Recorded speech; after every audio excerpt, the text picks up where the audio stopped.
And we're back this week in Coverager. In the pandemic, all these weeks and days are sort of blending into one another. I think this is the week of February 24th. How did I do? We're No, pretty close. Pretty nobody close. cares. Nobody knows. Everybody Yeah, feels where it. it's all blending in. So this is the show where we look at the topics that were published in the Coverager newsletter and give it a little more, put some meat on that bone, so to speak.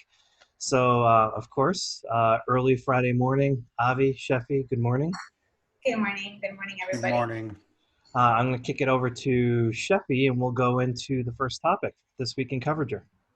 All right. So, two in a sense bad news. I want to talk about Coin and I want to talk about safety net. So, for as a refresher, Coin is a conscious investment platform that John Hancock launched.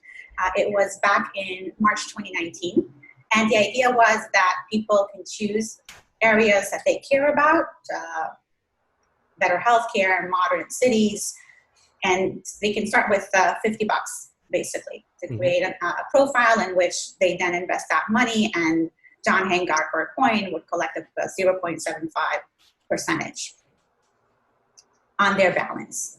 So, sounds great in theory, except what we're seeing is that there were a lot of people, there were a lot of bodies as part of Coin to begin with, and then we track these companies all the time, and we started to see the CEO exit, and then we started to see a lot less people kind of when we're looking at LinkedIn count. And I reached out to them. 7 days later, they respond with basically it just no longer makes sense to operate Coin as a separate unit. So they're rolling it into John Hancock, and FYI, more to come. So I get that. I understand that. If you actually look at their social media activity, there's no activity whatsoever for the past few months. So it's just a matter of we want to figure out, their whole notion is we want to figure out direct to consumer, but they're not willing to invest in direct to consumer as they should have in terms of just allocating the right marketing budget experience. That's my sense. I kind of called it out a few months after because around September of the year of when Coin launched, Pacific Life announced the closure of Swell, and it was the same exact platform, right? An investment platform, direct to consumer, and they were basically going into how they couldn't get scale. So first of all, scale takes time, it takes effort, it takes a lot of creative, and either way, what happens here is two companies that said that they're kind of saying we had enough. It'll be interesting to see what's going to happen with Coin, because John Hancock did mention that consumers aren't impacted. They all have the same spiel. Nobody's hurt. Everybody's fine. Okay. Second company is a kind of a brand, I would say, more than a company by itself, but Safety Net by CUNA Mutual. They operated in the space of income protection. So, for instance, one product they had was Renter Safety Net, and it was about protecting landlords when tenants don't pay. Right. And they decided to not accept any policyholders as of, I think it was late last year. It's not COVID related. I've been told that for kind of loud and clear. So this was a business decision. They just didn't merit to continue with the brand. I did see that CUNA Mutual also had under the Safety Net brand another brand called Cookie Jar, and the idea was for employers to round up or to put the same kind of an investment as employees do. So it's a saving plans, but it's B2B2C. And it's not clear where they're continuing with that. So, my takeaway is that it's so easy to put a product out there for some of these kind of established carriers. They carry on. Safety Net was, for a good 4 or 5 years, a little bit more than that. So there's definitely a hefty sum associated with these projects. And then they make a decision one way or the other. For us, from our end, it's, I don't know how to get to the bottom line, but clearly these didn't work for all of these entities. I think the bottom line is you said it's very easy to build a product. To get to the scale, there's a lot of resources, a lot of creativity. And I think it's very hard for established companies because you're kind of saying to John Hancock, well, listen, you need to invest a lot of money to grow this, just like Acorns does and Stash, but that's not their main business. So when they see that they're going to put in more than they will get back, it's very hard for an established company to say, let's do this, because they already have a business. They're already in business. They're profitable. They're doing well. And for them, this is kind of like, let's see what we can do. And, this brings me also back to Link by Prudential. Same concept. They've built their direct-to-consumer initiative. But then they figured out that it's expensive to get eyeballs and to be on Google Ads. So it's easy to build. And you know what? It's not hard to get scale. It just requires resources. And a lot of these companies, they just don't understand, I feel like, the unit economics that it takes. Because for someone that's been in business 100 years and knows their business model, and for every dollar they spend, they get 20 cents back, it's very hard to come and say, well, spend $1 and you'll maybe get 70 cents back. Very hard to justify that. And this is something that everybody has been criticizing, startups, growth. A lot of them are losing money. Uber is still losing money, a lot of money. Lyft is still losing a lot of money. But that's where hard to find a balance.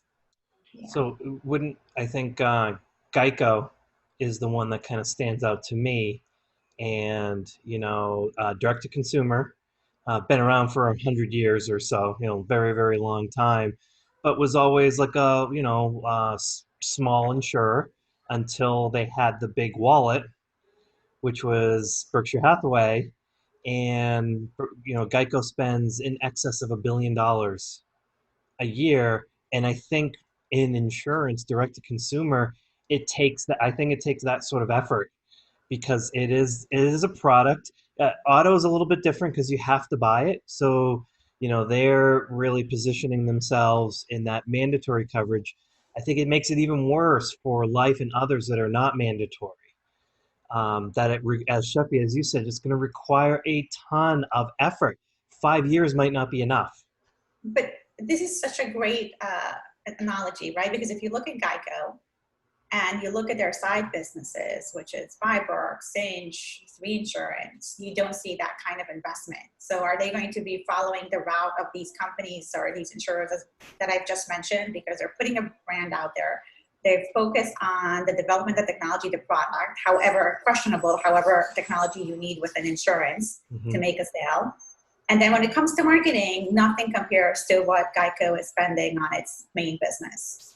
And you look at, let's talk for a second about Fiberr, right? Because they launched this initiative. It's direct to consumer for small business. If you look at their LinkedIn ads, a lot of it is centered on either commercial truck or workers' compensation. And just yesterday we learned of the work comp MGA, Pi Insurance, that announced $127 million in raising. Now it comprises of a Series B and then $100 million of just capital commitment to acquire carriers. But you get a sense of when this is when you do something and it's the only thing you do, there is probably a commitment that you don't see in cases where Avi said, okay, we have our main business and this is a side business. Yeah, Geico is a great example, and they do it for auto the most because, as you said, Nick, it's a mandatory product. You have to get it, and it's not as complicated as commercial insurance when they could say 15 minutes could save you 15% or more. Yeah. Different lines of business, and they go really hard. I bet they wish that their acquisition costs were lower, but for them, it's a strategy. They bleed a little bit and they get their competition to bleed out because they can't play that game. Their competitors, they can't put over $1 billion a year in advertising. And just yesterday, we confirmed a story, another Coverage exclusive, if you will. Root Insurance had this initiative called Miles. It was an app that tracks people's mileage. And in return, they get free roadside assistance, I believe like once a year, up to $99 or something like that.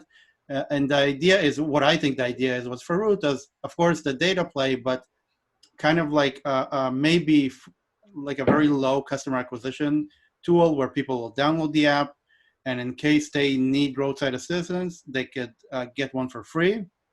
So they shut that down. The app still is live, but no more free roadside assistance. Either they didn't see enough of a conversion from people that redeemed the roadside assistance to becoming route policyholders, because that is the end goal. Or they figured, you know what, it's not worth it. Like, let's do something else. We saw, yeah, They're no longer desperate to bring customers in the door in whatever way possible. yeah, Because you have to reach a certain amount of customers in order for word of mouth and the referral programs to take effect. I think they're beyond that point. So they're ones that you want to watch even more closely now, that you know that they have a good amount of policyholders and they have experience in the space now, a bit more like just being a player for a bit. They're not new. You won't call them that anymore. Yeah, I just think there's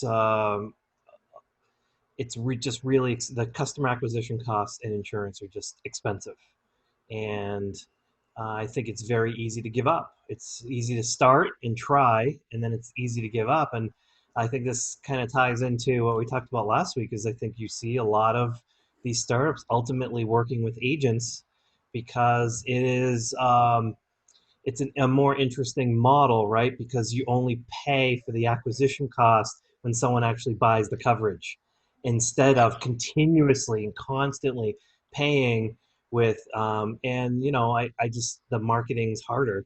So I remember there's a research article on the internet about Geico. It's now several years old, so I don't know if the numbers had changed. But this analyst's estimate was that it costs Geico about $250 to acquire a customer, and the lifetime value of that customer on average is about $1,500.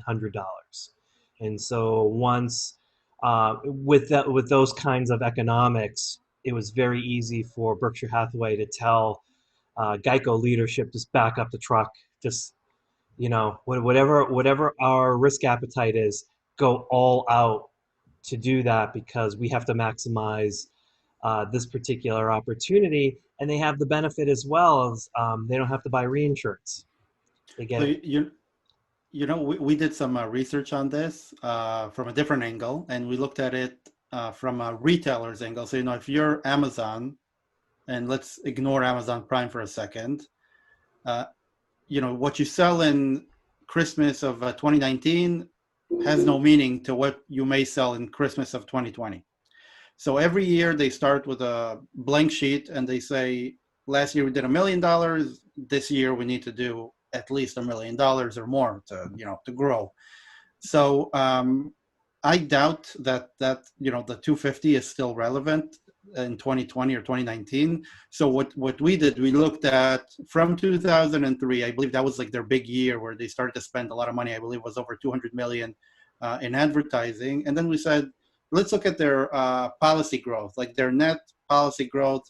If they started the year with 1 million and they ended the year with 1.1 million, so they've increased their policies by 100,000. They could have sold 150, but 50,000 people canceled, So we looked at it that way. And when you look at it that way, I remember the number for 2019, I believe. So Geico spent 138% of their new revenue to acquire, I believe, 525,000 new policies. Now, it's for them, it's still great because they don't look at it from a retailer's perspective. They look at it from a historical revenue. They get premiums that they sold, renewing from 2020, 2015, 2016, Yeah. But to your point, when you're a new company and you can't rely on this historical revenue, you can't put 138% of your, it's too much. But for them, it's nothing. And I believe if you look at their measures still, they spend around, in total, 6% of their revenue, something like that, on marketing, which is great. I mean, that's less than what Amazon spends, way less than what Macy's spends, which is incredible. But this is the beauty of insurance. Like, once you get to that point where you have that existing policy base, you have a lot of power to do a lot of things, and people will forgive you. You'll be good. And eventually, I believe their lifetime value is, very good because they're a known brand and all that. But it's very interesting how the dynamics have changed, because you still see with Geico over the years how their you know spend as a percentage of how much new revenue is actually going up. Yeah. I remember when they used to issue press releases, their milestones reaching 15 million policyholders and then 16 million policyholders, and they stopped. So either it's taken them longer to get to the 17 million, or They're just there's gonna they're just gonna they're strategy, just gonna change it to the McDonald's slogan. or they're going to come out Millions, with a press release millions and next millions week. served. Yes. I had McDonald's this week and Burger King. The there's just such an interesting use case, and I think it says a lot just about these companies that want to go direct, and just how challenging it is, and it really philosophically you can really debate whether insurance is venture worthy in the same way that tech is venture worthy. And I think to Avi's point, I think it becomes venture worthy if you have a very long time horizon and you can allow that traction to take place. And it's a renewal business. That's the economics are around the renewal. Yes, of course you want to have underwriting profit. Of course. Yes, you can invest the float, although the profitability of investing the float these days not so good. But yes, you'll have that opportunity. But to Avi's point, State Farm is where they are today because they have 100 years of renewals Yeah. under their belt, right? And a very different landscape. It was a very different landscape. I'll tell you, 20 years ago when you had to call your agent and say, hey, buddy, I'm canceling, not many had the guts to do that. Who wants to get into a conversation like that? You don't want that. But today, when it's more online, you buy online, you can cancel online, or you go to Lemonade and they cancel on behalf of you. Yeah. There's no more guilt. Avi, it's are you sure you want to cancel? Like somehow that button Do you remember on a these screen. conversations? Yeah, like is that going to? I mean, I remember going to the gym one time to cancel, and I felt like so guilty, and I didn't cancel, and even though I went only like twice a year. So I remember working when I was in working at FedEx. They had this a unit that their entire job was to make sure customers did not cancel. So they would call the call center. A customer wants to cancel. You would transfer that customer to that unit, and they had a way. They put their best salespeople there, and they gave them then the best deals and said, "Look, we're gonna take your rates down." And this, you don't see that online again, as you say, like you cancel, and that's the beauty of Amazon. People say, oh, why do people buy from Amazon? The prices are not as great, but Yeah. it's because of that free shipping, free returns, and the whole, making people feel less guilty if they want to buy or return. Completely. And now I'm now merging our Amazon conversation with our insurance conversation. So you want to know the State Farm story? Get this book, The Farmer from Myrna. This is the history of State Farm. It's like Oh, this is the book, and it's man, I wish I should resell mine, try to get that $851. But it does tell you it was a completely different time, and and the other, and I think I've discussed this like a week ago or 2 weeks ago, which is if you goof up at Amazon, right? You goof up a sale. It's very easy for Amazon to say, just keep it, right? Like, here's your money back. Very easy. right. Here's your $50. You goof up in insurance, bad outcomes. A house could burn down. You could be writing a check for $250,000. Just a completely different model, and the dynamics around what customer demand, the supply and demand of it. In at Amazon, they're acting like brokers, and the supply and demand is I want something, and I'm connecting you with someone who's willing to sell it. And in insurance, it's I want to make sure I'm protected, but there in that population there are people who have nefarious motives, sinister motives. And so, and then you have the supply side that's just like, well, I don't want them as customer, and it's really difficult for them to ferret that out while also selling to the other group. Dynamics are not really good. It's just, I think it'll always be really expensive to acquire customers. Not unless you make people feel If you're guilty. an auto manufacturer and you add insurance to your Yeah. service. So the end around, right? You abstract insurance from the sales equation and you embed it into another product. You just get it. You buy something, you get the insurance. Yeah. That is potentially a disruptive model. But you still need to have a good price, and we saw this with Tesla, and I bet you we're going to see this with Rivian whenever they launch their insurance. If it's not going to be a good price, the customer is going to say, "I don't care if it's Tesla, I don't care if it's Rivian, I don't care if it's Apple. Insurance is insurance." So you need to at least come at a good price for people to buy, Yeah. and hopefully with the data that these companies have, and some insurer is going to be, "Okay, Tesla, I believe in your technology.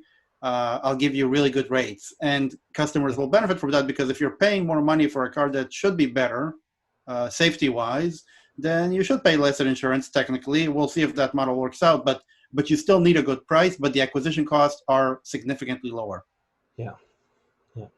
Shefi, you have a discotheque going on in your apartment? I'm not sure. I'm not even going to bother with electricity because I know you're in Brooklyn, so there's probably like two construction trucks and police outside with their lights flashing, but so last it night there looked was like a strobe definitely light was for going the on.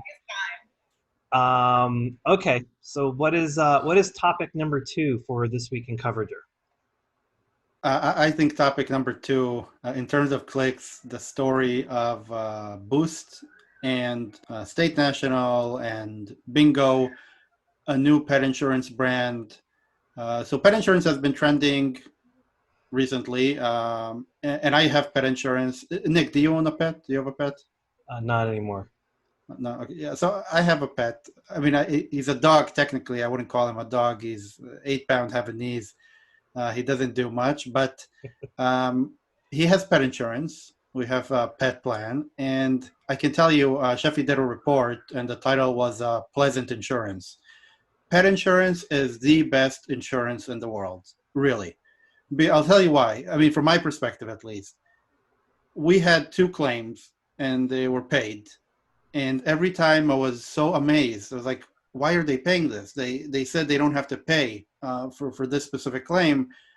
And my dog doesn't complain. He doesn't tell me, oh, this vet sucks, or why is he out of network, or, I'm not feeling well. I take him and he shuts up. He's fine. And you're always surprised. The premiums are not very high. It's not something that you do a lot. Like, I hate my health insurance. I hate it. And I'm sure many others hate their health insurance as well. It's such a different experience. And I feel, I don't know the unit economics behind pet insurance. I don't know if it's a profitable line of business, but it's such a great way to build on for bigger things. Because if you look at the people that own pets today, a lot of millennials, and I always say, like, if you own a pet, then you're a person that, you're willing to care for someone else. So you're probably not such a asshole. That's what I think. I agree with the statement. Well, not that I'm saying that Shefi's not a good person, or that you're not a good person. That out. Yeah. Yeah. But, well, but that's, I think. About the recent trending Twitter. Oh, that is very It doesn't bad. mean Yeah. anything, but what it means is that with pet insurance, there's a lot of opportunity of just a carrier perceived as being positive, more than, like, usually claims is very negative, and with pet insurance, it's always a surprise. Oh gosh, this was a surprise vet bill, and here's a surprise check from the insurance company. It seems like there's less of expecting something like that, like what we're seeing with auto and home. So lots of positive reviews. Very simple to kind of build. Everybody's looking at the same data for underwriting, and there's enough data to say who's doing what. So I don't really buy the whole claim that this pet insurance is proprietary and there's IP around it. No, not at all. It's all, yeah, it's all the same. All the user interfaces that we looked at, same kind of data that's being asked, spit back. How you do pricing is a different story. Lots of brands, and yet when you look at the amount of carriers, whoever controls right nationwide is a really strong player. Of course, Trupanion is a strong player. Figo had some hiccup with their previous underwriter, and now they're switching underwriter, and you can see that regardless of Figo's technology, people will talk about if claims are being denied, they will call them out on Twitter, call them out on Instagram. Yeah. Back to Avi's point, you cannot ignore pricing, you cannot ignore honoring claim, or just communicating clearly what you're offering, when you're offering. There's definitely a trend of entering into the whole wellness space, covering visits to the vet maybe twice a year or whatnot. Yeah. So this I think.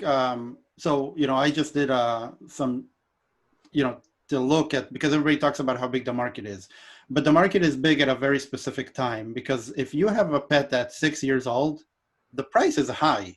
You could pay like over $100 a month, and that to me is like that's a lot of money. We pay $30 now; it's $40. So I feel it's like, okay, manageable, and it's a good price. But if you get a pet that's older, and a lot of people do get pets from shelters, and they may not know the exact age, or they don't know if there was a pre-existing condition, so the price is high. So if you are targeting this space, you want to target those that go in very early. A lot of people buy from stores. My wife bought from a store. We didn't adopt. I know a lot of people say it's a bad thing to do, but it is what it is. But for the longest time. Yeah, but yeah, he was in a cage. It was on sale. But Petco has, I don't know if you knew that, but they have a comparison website for pet insurance. And Petco is obviously a great brand because they know when people just got a new pet, because there's maybe different food, and you buy the wee pads for the the potty training and all that stuff. So they have that I would say connection, and customers flowing in. So it's a very big market, but you need to find them at the right time. The wellness to me is like, you pay for what you get. So basically what they're telling you, pay for this, and this is what you're going to get. It's not going to come, it's not going to cover it. You're actually paying for this. Either you pay to the vet or you pay us. And there's a new trend of like vets where they say, pay us a monthly fee and you get everything, covered. So like x-rays and dental and things like that. But again, you pay for that. It's not insurance. If your dog has, cancer, then it's probably going to be, it's probably not going to be covered. That's the deductible or the coverage. It's just a completely different package. It reminds me of like dental insurance. I think dental insurance is not really insurance in the typical fashion. It's more like cash flow smoothing, right? Like the amount of coverage that you can possibly squeeze out of dental is not great. Same with like vision. You're basically getting reimbursed for some of your costs, and you're spreading some of your costs out over time. So from the pet insurer's perspective, it's not catastrophic, right? Like they can really control the claim situation, because they're not going to have, a million claims all at the same time, like you will in other lines of insurance. And so that is one area where you can't screw up, and it's really not that big a deal, whereas like an auto or homeowners, yeah. Well, some you do. I mean, you'll get to like some of them have these annual limits of $5,000, $10,000. Some have no limits, and you could end up paying. I've heard of someone getting like over $30,000 a year from their pet insurance. I mean, cancer. But I'm sure it's really expensive. Yeah. It's that's the thing. So like a lot of the claims, like you'll go, for example, if your dog ate something bad, probably you're not going to be covered, because you'll go to the emergency, you won't reach the deductible anyway. It's going to be the same, so you'll end up paying. If you're smart, you would file a claim even though you don't get anything, just to get the deductible down. And then if you do have another claim, then at least you're not paying the deductible. But like I'm not sophisticated enough to do that, so I don't think about that. But it's a very interesting line of business. And, obviously a lot of people have pets. What I thought interesting about Bingo, so first they have this new feature, which I think is ridiculous, where they will be able to track how you walk your dog. So when you walk your dog, now here's a problem. It doesn't really work first. So now if I walk my dog and I hold the leash with one hand and I text on my other hand, which I do all the time, so I move my phone, but I move my phone because I'm texting. But then if I don't, like my wife always yells at me, oh, don't text while you walk, Heathcliff, you're going to get run over or something like that. So if I don't text, I put it in my pocket, and then you would say, okay, is my dog dragging me? Now, how do you know if he is dragging me or not? My dog is very small, but he could pull like pretty hard, and like I'll end up, going a little fast. Or if you have a big dog, I mean, he's going to pull you. And so I guess what they would say, we've noticed that your dog is pulling you. Here are some tips of, so I don't know about that. The fact that they only go for dogs, because the whole feature of the motion tracking, I've never seen a cat go on a walk, not on a leash at least. I don't know if you have, but I've never seen that. So I think it's very interesting, their approach, because they better be very good at acquiring customers, because I doubt anyone as an employee perk, a big company is going to say, yeah, let's work with Bingo, but hey, cat owners, this is not for you. Let's bring on another provider that does cats as well. I think they'd rather go with one provider that does dogs and pets. And of course, there's a whole multi-pet discount, which is very popular. So if you have more than one pet, whether it's a cat or a dog, you'll get that discount. So they're missing out on that. So, specifically for dog walkers. But let me take this to like a different direction. I want to talk a little bit about Boost and their model, which I think is very interesting. So basically, Boost is, in a way, they want to help companies beyond insurance get into insurance. They want to help, entrepreneurs build insurance programs. They have the license, they have the technology, to do the underwriting and all that. Now, Bingo is getting money, right? They're getting money. They refer to themselves as a sub-agent to Boost. That's what's on their website. So I'm not sure if Boost is getting any money as the agency. I know State National is getting money because they're the underwriter. But if Boost is not getting any money, then that's a good relationship for Bingo, and State National. And then, in essence, Boost is a technology company. They're not making any money from insurance. But if Boost is getting a commission from the policies as well, then I find it to be a very challenging model, and it will need a lot of scale. Boost will need to find a lot of small partners like Bingo, because if Bingo blows up and becomes very big, they might say to themselves, we might as well have an agency. Yeah, let us have an agency. Let us have a direct relationship with the insurer, and we'll make more money. So again, I'm not sure if Boost is taking any commissions. If Boost is not taking any commissions and he's only a technology company, he still needs a lot of companies to justify and grow and all that.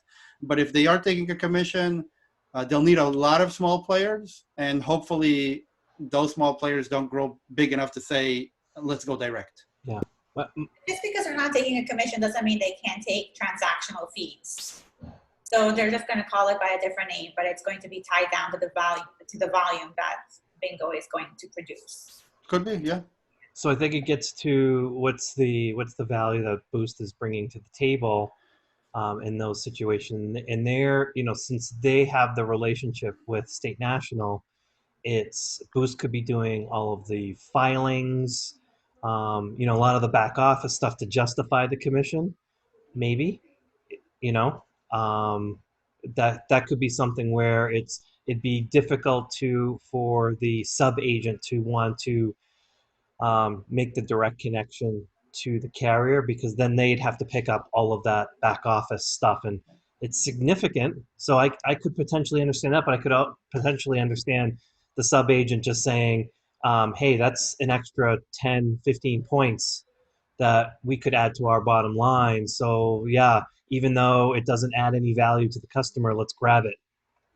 Could see both ways. Yeah, it's a very interesting model, very interesting. And, again, I think for new companies that have no insurance program, it's a great way to kind of dip your toes into the insurance space and see how it works. But if you go really big, then you might say, well, I could work directly with the insurer and maybe I'll be able to squeeze out more even. Yeah. Because I have that power. But very interesting model. And Bingo specifically, I feel like they'll have to do very well to be able to attract just dog owners. But, time will tell. So two final things about that. So State National or Markel wasn't good enough for Figo. Figo is swapping underwriters to Independence Holding Company. And I do know of an anecdote that when Boost didn't work out for a particular startup and that startup approached State National didn't turn them away. So if Boost can get to a point where everything that goes through State National is basically going through Boost, and obviously they have an exclusive to their paper and to their underwriting, and that would be a plus. Yeah. State National is very big on the natural catastrophe front. So when Boost first came alive, when they were born, I thought that would be a large part of their focus, but it looks like State National is looking to diversify away from natural catastrophes into these other areas. So it is an interesting model, but as you have both sort of mentioned, there's so many entities, so many stakeholders in all of these transactions that it's almost impossible to kind of divorce yourself from the fact that someone's going to say, hey, why is this other entity in this transaction? We could just eliminate them and simplify the process. So there are going to be a lot of folks that are going to have to justify their value. Yeah. It's all about timing.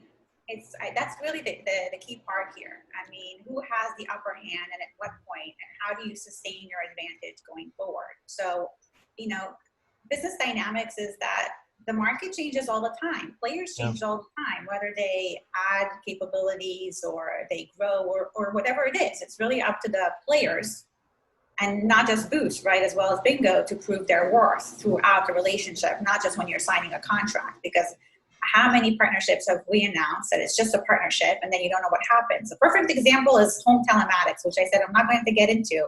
But every press release on home telematics talks about the select criteria specific, I don't know how, like tens of people that they reach to give out a free device or a leak detector.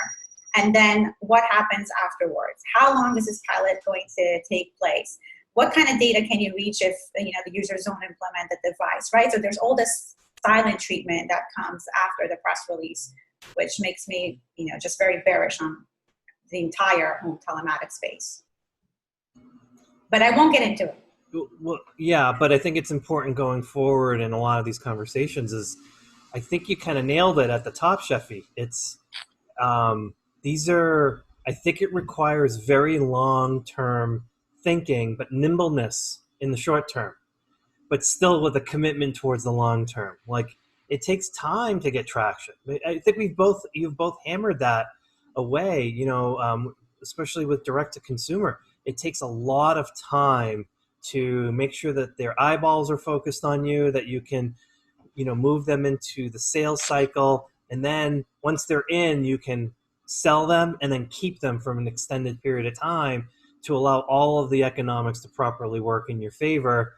I mean, I think a lot of this it's a 5 to 10 year play.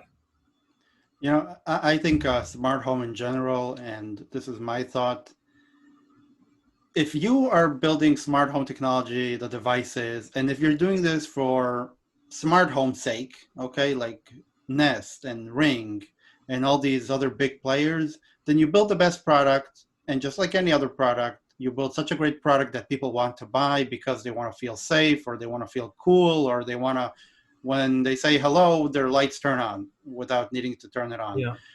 I feel like a lot of the B2B players, smart home players that came into insurance, are just failed B2C companies. That's what it is.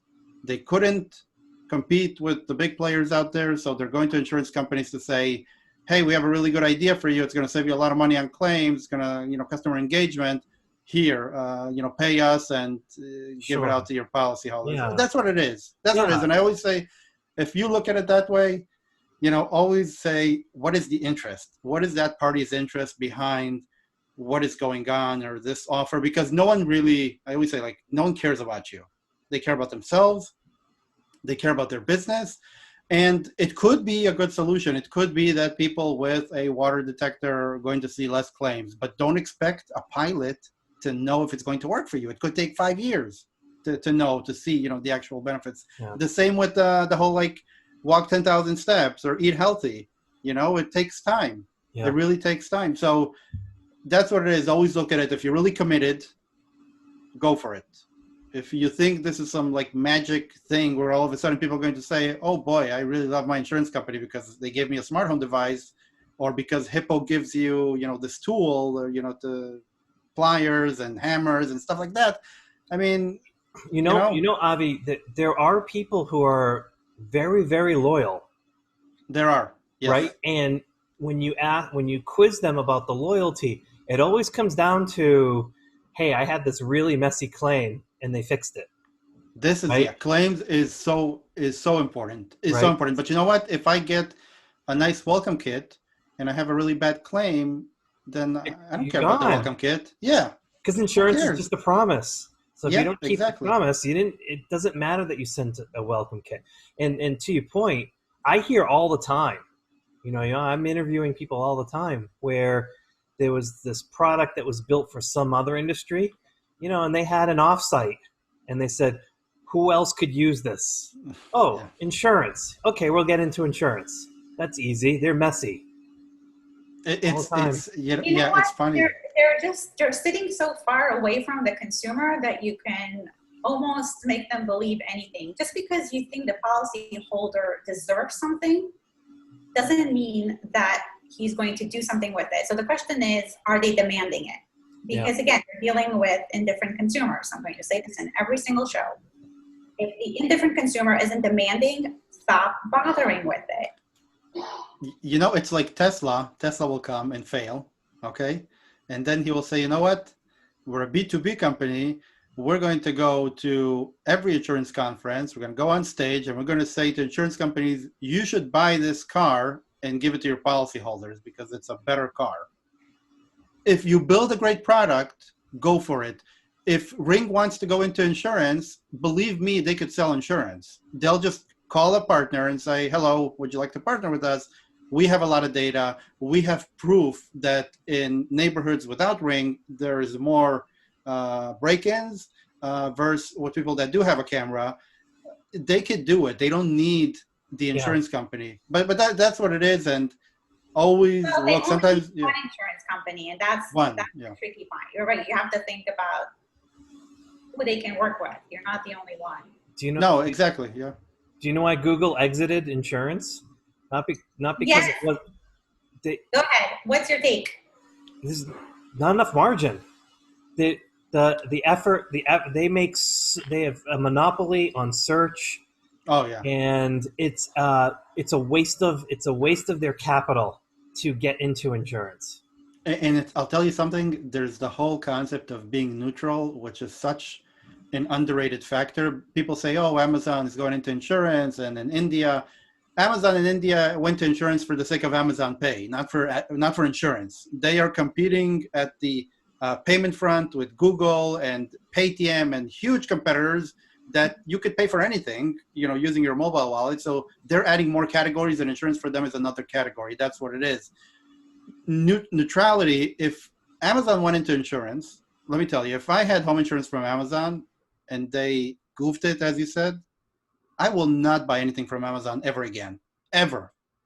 Imagine if Amazon was a life insurer and this crazy story of someone dying from cancer and they didn't pay the claims. Do you know what that would do to Amazon?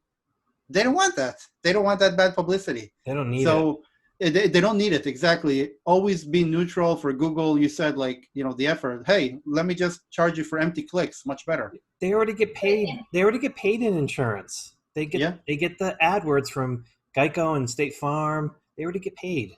Exactly. You can't have it all. That's the thing. You can't say, oh, give me the clicks, but then let me also do the comparison. Just too Yeah. much and it's not worth it. So solid week. There's It was a short week, it was a short week, yes. but a lot happened. So Or we just uncovered a lot. you did uncover a lot, and we didn't really get into the pie insurance one too much, but I'm sure that's going to come up again, and it's an ever-changing industry. So, The weather is getting nicer, right? The weather is getting nicer, so that's nice. So I found the music. Can you hear it? I can hear it.